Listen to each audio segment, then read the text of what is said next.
her in the face 30 times. Now, here's what people keep forgetting about, though. This is really frustrating me. In addition to beating this poor woman, the officer paid her husband, too. All he was trying to do was stop the officer from beating his wife. He didn't throw a punch, he wasn't armed, and they paid that man, and he took shots into his body. At that point, the officers arrest Dan Shatenia. And they tried to charge her. They submitted requests for warrants to the Washington prosecutor's office for resisting arrest, obstruction, a bunch of ridiculous charges, and they never said why we were arresting them. They just said they obstructed justice. I get them out of Washington because the prosecutor's office decided we are not going to charge at this time. They're going to further the investigation. And what further the investigation means is they're still in a review process. Andrew gets released. Shatenia had a hold because cops in town had beaten her before, and they put a warrant out for her for resisting an obstruction of justice, and they stopped her for a speeding ticket and beat her. So Taylor picks her up, and I keep calling Taylor. They won't answer the phone to me. I couldn't even argue bonds for her. They give her a $2,500 cash bond. I get a bondsman to help them out. They ship her up to Wayne County Jail. And then Wayne County Jail says, you know what? We got a warrant for you from Canton. Because the Canton police profiled Dan Shatenia, said they had faulty registration, dragged her out of the car, busting her windows up, put her knee on her neck and drug her through the mud and arrested her saying she resisted. Jesus Christ. I'm sorry for interrupting you, counselor. This is an awful lot of beating going on right in the metro Detroit area. Here's something people don't know.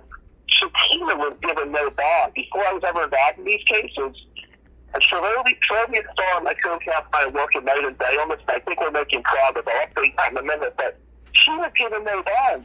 This poor woman, after being beaten, already served 5 months in the Wayne County Jail. Even the victim of the crime, they locked her up. Think about that. So, now, here's a few questions we need to ask. Number one, how could you charge this woman? Number, why are the officers that are beating her, especially in Washington, not being charged with crimes themselves? Yes. So, I talked to the Sheriff's Association this week, and the Sheriff's Association, 2 white officers, one from the Pier, one from Eaton, said to me, if I don't allow the Grady-Els to come in for an interview, they will not do anything to the sheriff. And I said to them, wait a minute, my client had felonies I'm fighting off in the wage reserve, and you're telling me she'll do an interview with you for 4 hours to investigate. You won't do anything to the sheriff? You're not going near my client. As far as I'm concerned, law enforcement will never go near my clients again as long as I'm in charge. Ain't done enough to them. If the video doesn't speak for itself, I don't know what we're doing here. So, that happened, and then, this has been such a learning experience for me. It's been a culture shock. I was upset about the Floyd tragedy, and I made a donation. I did whatever I thought was right. But when this happened in my home, it really made me realize, oh my God, have I been ignorant to what's going on in front of me? I got about 100 criminal files right now. One of the top lawyers in the state of Michigan, and I didn't realize this type of tragedy was going on. And now, Brian Mackey's the national prosecutor. And I think what Jerry Clayton did last Friday was a disgrace. He defended that officer for an hour and 9 minutes. He's doing the wrong thing. I'm disgusted with our sheriff. But you got to remember one thing, Minister. It's the prosecutors that issue these charges. Yes. The cops do something wrong. They submit a request. The prosecutor has to do the right thing. Right. And so far, I I said to Brian Mackey, why are you still investigating?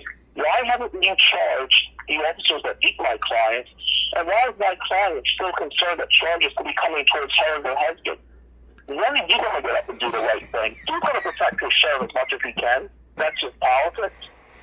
But as I start researching things further and further, and which is what really got to me, and the frustration boiled up, I have a lot of cases where there's a Caucasian victim, and the Caucasian victim will say something happens, and there will be no physical evidence, no video, no nothing, and sometimes the defendants even pass polygraphs, and the prosecutor will still charge because the white person said something happened, it must have happened. And yet in this case, we're seeing a woman almost get murdered, and they're not doing anything about it. What the hell is going on here? I'm beyond disgusted. Sounds like some white privilege going on. And you know, that's been one of our, not cutting you off, counselor, hold your point, because I want you're saying you're really doing a great job of breaking this down. But I want to remind the audience that the leftover vestiges, the unresolved issues from centuries of chattel enslavement. White is right. Black is wrong. We wear white to weddings. We wear black to funerals.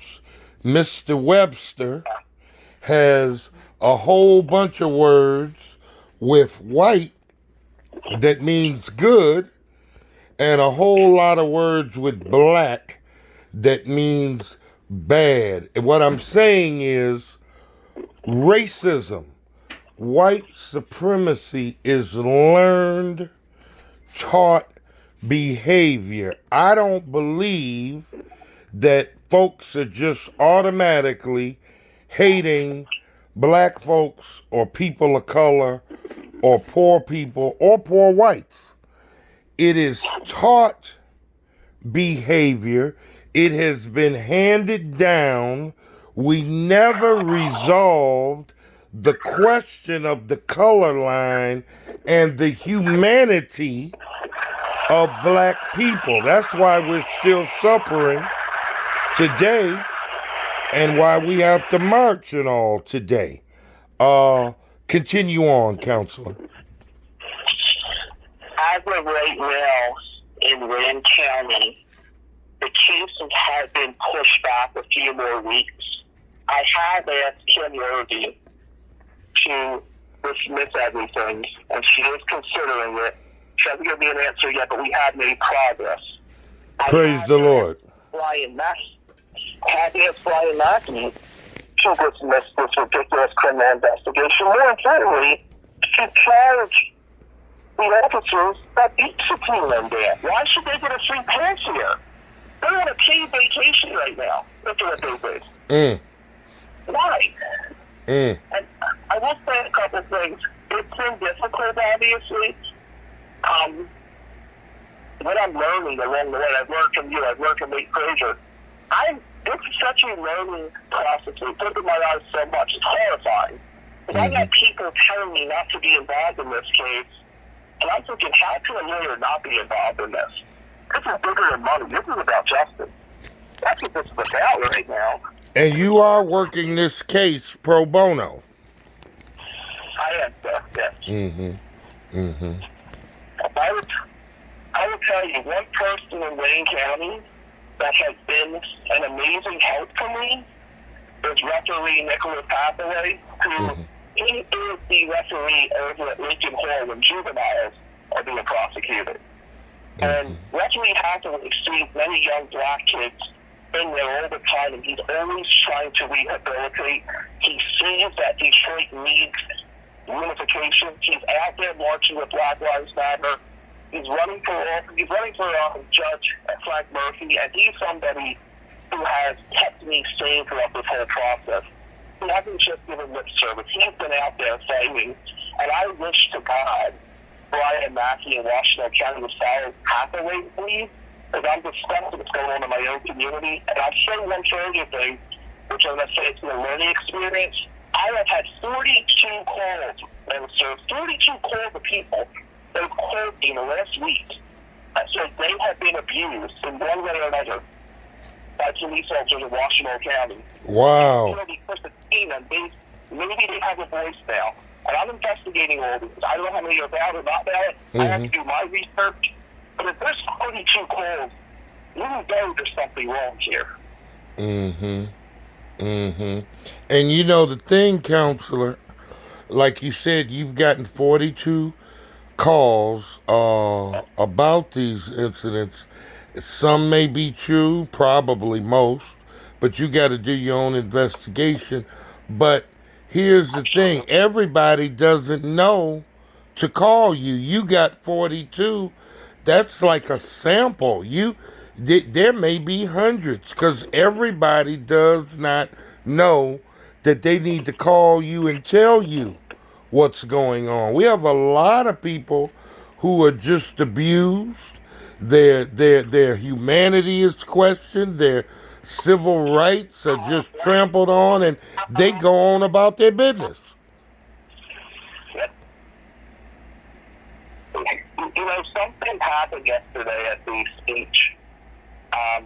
Black Lives Matter was there at the Ann Arbor Farmers Market, and to shape up where Ethan Cantor running it. Yes. My co-counsel, Travis Starr, he gave a speech which was very powerful to me, and it really kept me up all night. He said when he was 11 years old, and Travis is a very good young black lawyer. So when I was 11 years old, my family had to talk with me. The talk was, if the police come at you, you have to do A, B, and C. And he goes, and I had that same talk with my children. And I'm going to tell you, I never had that talk with my family. There was no need for it. And I'm thinking, if young black people are scared of the police, and the police will take advantage of that, there's a problem with the entire system. And it just shakes my soul right now. I didn't realize it until I saw the Grady-El. So I got involved in this. I knew there was a problem, you read about it, but until it hit home, you don't understand. And I'm learning as I'm going. I'm going to fight like hell for them, but it's heartbreaking that we're in this situation right now. Yes, sir. You know, and almost all, I would venture to say, African American families have those talks. I heard it all my life, and all my friends heard it about the police, how to behave if you're driving, how to behave if you're walking, and basically that we can't move. If you got to scratch your forehead, ignore it.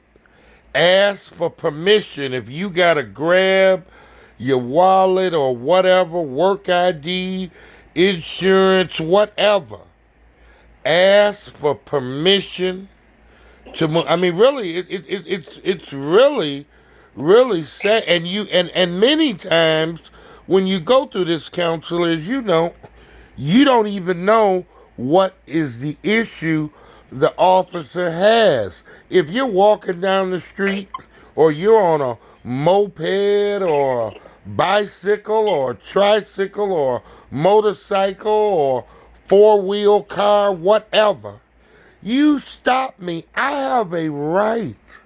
Everyone has a right to know what the problem is, what the issue is, and all of this. Get out the car, comply, do as I say. I mean, this has been the standard operating procedure, but this is something that we all need to unite and fight back about. It's like, counselor, we've been, and I want to say again, we have worked hard in this city through years.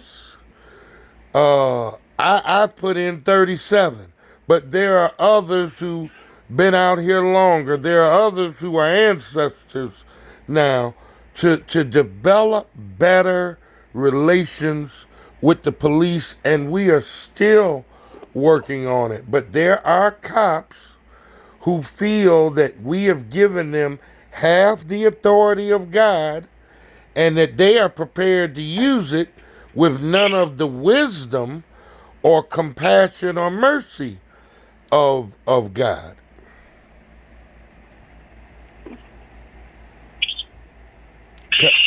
Counselor? Yes. We need to work together to fix this. Yes, we do. All people of good conscience need to work together to fix this. Now, what is going on Tuesday at 1 p.m.? Tuesday at 1 p.m. at the 14A1 District Court on Hogback Road, to shake up with Terror Group Survivors Speak and Ethan Camper. They are going to have a protest about what's going on with the Grady-Els. We still have closure on this matter, and all our protests have been extremely peaceful. Yes. But, that's more, at the meeting I was with you this week, it was very peaceful, but I've said this numerous places. We keep preaching peace, but at some point, the other side has to do something to meet us halfway. I'm always going to preach peace, but how much longer is this going to go on until we get some resolutions? I think some people want to just buy some time. Tuesday would be an important day for the movement at 1 o'clock. But at some point, the prosecutors and officers involved have to step up to the plate and realize we are on a powder keg right now. There's a war going on in our country that's happening in front of our face. In Taylor, in Canton, and in Blackwell, we are seeing front and center. We have to fix it. Yes. For our futures. I agree with you, Counselor. And Robert, hold on. We're coming to you in 1 second. I agree with you. We want to be peaceful. However, it is extremely hard to be peaceful when it's always you. It's always us. It's people in their home. Brianna in her home being slaughtered. Ahmaud Arbery jogging, being slaughtered.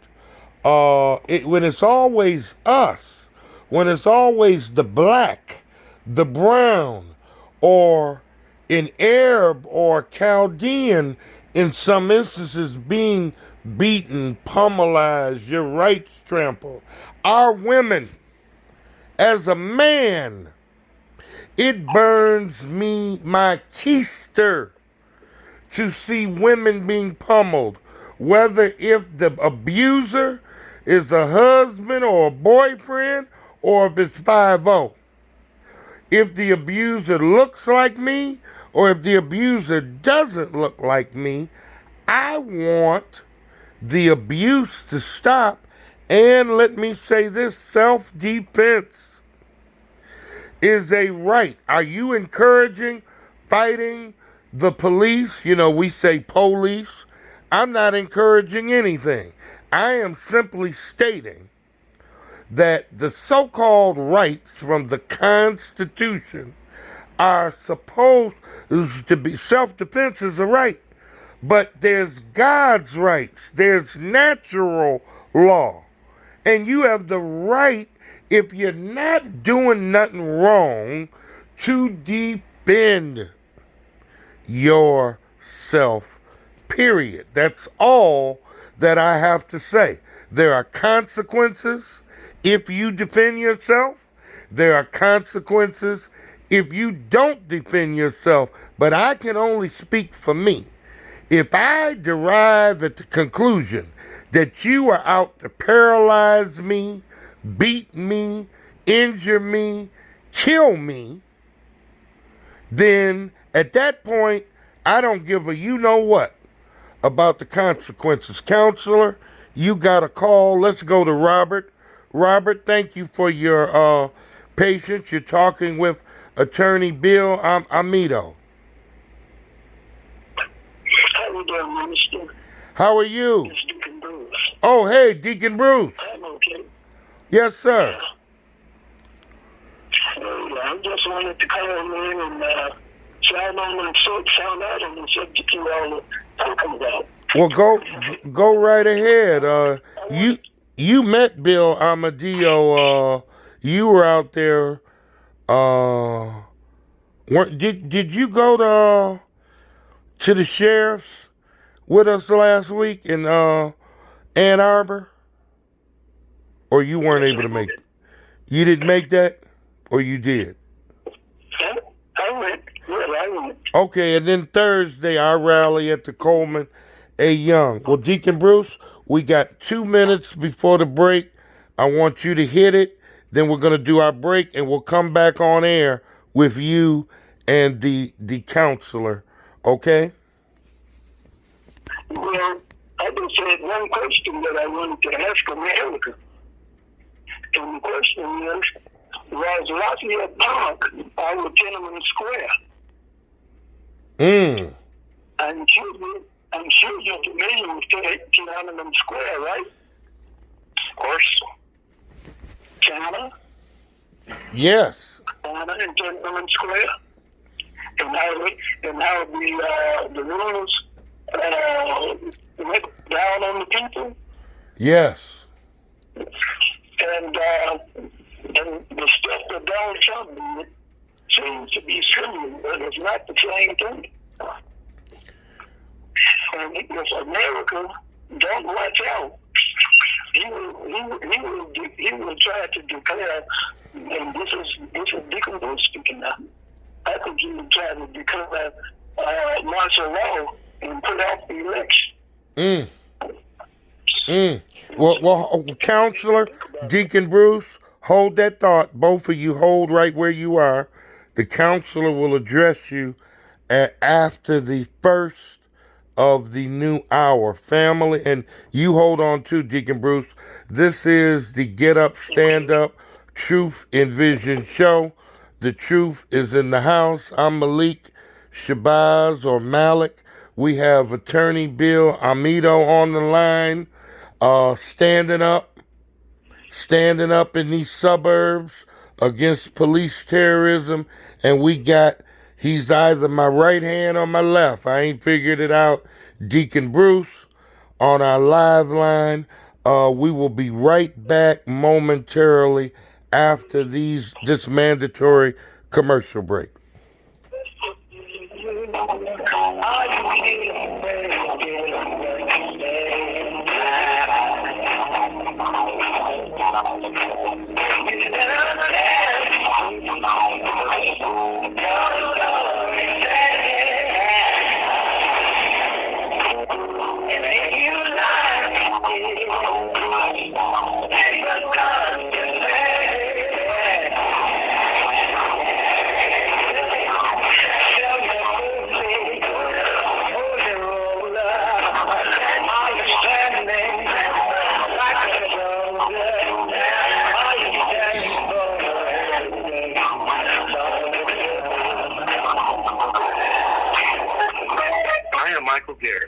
CEO of CNS Healthcare. CNS Healthcare has been serving Southeastern Michigan for over 17 years. We are happy to announce our newest clinic, which is conveniently located at Joy Road in Greenfield. CNS Healthcare's new clinic specializes in treatment for depression, anxiety, substance abuse, and other mental health needs for adults and children. At CNS Healthcare, you will always experience a warm and caring environment as well as highly qualified staff. CNS Healthcare services include group and individual therapy, substance abuse treatment, integrated care, case management, and more. We are committed healthcare providers offering crucial services in the community to our patients regardless of their insurance status. For more information and to schedule an appointment, call 877-211-8611. So you decided to go to college. That's cool. So pop quiz. Which is a better way to earn your degree? Commute to college and fill your gas tank, get stuck in traffic, drive in bad weather, try to find a parking space, walk a half hour to class, or learn online at Independence University. In the park on a bench on the beach couch on the towel or on your couch when you're a kid. Your campus is wherever you want it to be. You don't go to college. College goes to you. That's independence. That's Independence University. You schedule classes around your schedule, and all your supplies, including a brand new laptop and tablet, are included with tuition. At Independence U, you'll learn from professional instructors with real work experience. You'll get personal support in school and employment assistance when you graduate. Get your degree, but keep your life. That's independence. That's Independence University. So if you're really smart, you call now. Call 1-800-556-7791. Independence U for an independent you. Call 1-800-556-7791. Are you getting the most out of your Medicare plan? Are you sure? Many people with Medicare are eligible for plans that include extra benefits in addition to those found in original Medicare. Benefits like dental, vision, and prescription drug coverage. Call now to see if you're eligible to enroll. The consultation is free with no obligation to enroll. In addition to hospital and medical coverage, at no extra cost, you can also get coverage for prescription drugs, dental, hearing, vision, and more. In many areas, plans with benefits are available with $0 copays for many services, $0 monthly premiums, or $0 deductibles. That's hospital, medical, prescription drug, dental coverage, and more, included in one plan with premiums that may be as low as $0 a month. Call now to see if you're eligible to enroll. The consultation is free, and there's no obligation to enroll. Call 1-800-571-8580. That's 1-800-571-8580. WFDF Farmington Hills, Detroit, 910 AM Superstation, a division of Adele Media.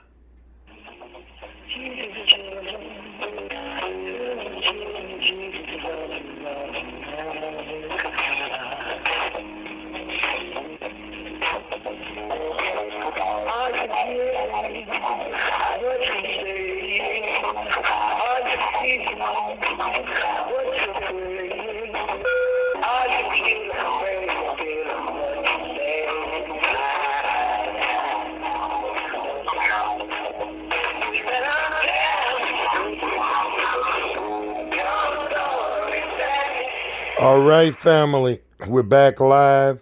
This is the last hour of the Get Up, Stand Up, Truth and Vision show. We're here every Saturday, 11 p.m. To 1 a.m. If you like more, you want more, and I know you do, you can also catch us on WHPR TV, Saturday mornings, 7 a.m. to 10 a.m., and then back or black again, usually with Dr. Kafense standing in for us, 11 a.m.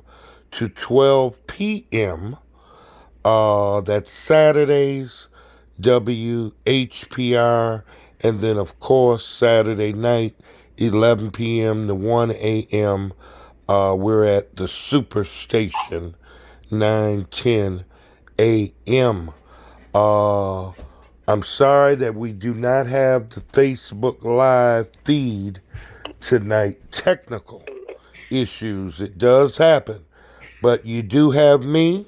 You do have Attorney Bill Amedeo on the line. You got Deacon Bruce on the line. And basically, we have been talking about what people call police brutality. I prefer to call it police terrorism. If we look at Hitler, and I'm not a fan of Adolf Hitler at all, but I read anything that I can. Anything I can learn from. You know, Hitler studied how white folks in general, I'm not saying all white people, but y'all understand, white folks have mistreated and dehumanized us. He looked at right here when he got ready to move on the Jews, not only in Germany, but in all of Europe that was Nazi occupied and controlled. Well, Hitler's dead and gone. Praise the Lord. But we still got unresolved issues. There was a young black boy in Columbus, Ohio, at his school. I think he was 14. And the essay was what to do about Adolf Hitler. This was in 1944. And we know World War II ended in 1945. This wise young lad said, just paint him black and bring him here. Now, that 14-year-old said that in 1944.